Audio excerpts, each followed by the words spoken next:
Everyone, welcome to Sanmarga classes. ಮೇಲ್ಮೈ ವಿಸ್ತೀರ್ಣಗಳು ಮತ್ತು ಘನಫಲಗಳು ಅಧ್ಯಾಯದ 59ನೇ ಪ್ರಶ್ನೆಯನ್ನ ಗಮನಿಸಿ.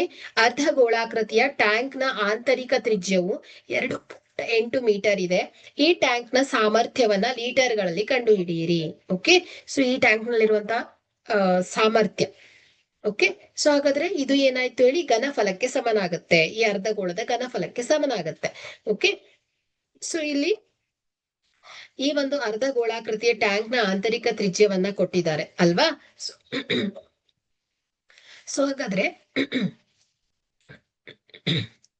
ಸೊ ಇಲ್ಲಿ ಅರ್ಧಗೋಳದ ಘನಫಲ ಎಷ್ಟಾಗತ್ತೆ? ಅರ್ಧಗೋಳದ ಘನಫಲದ ಸೂತ್ರ is equal to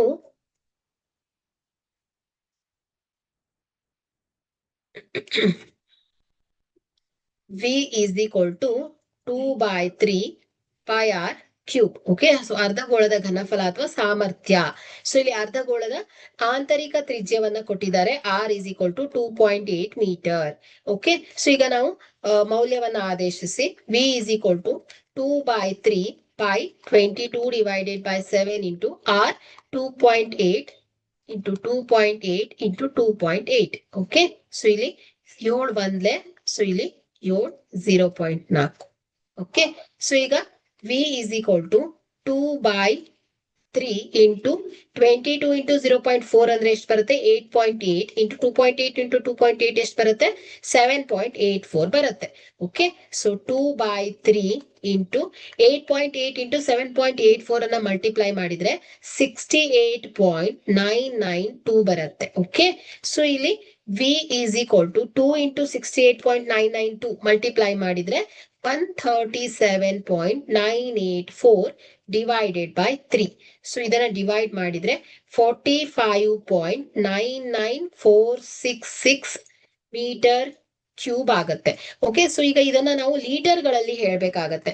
okay, so ಇಲ್ಲಿ 1 metre cube is equal to 1000 litre ಅಲ್ವಾ.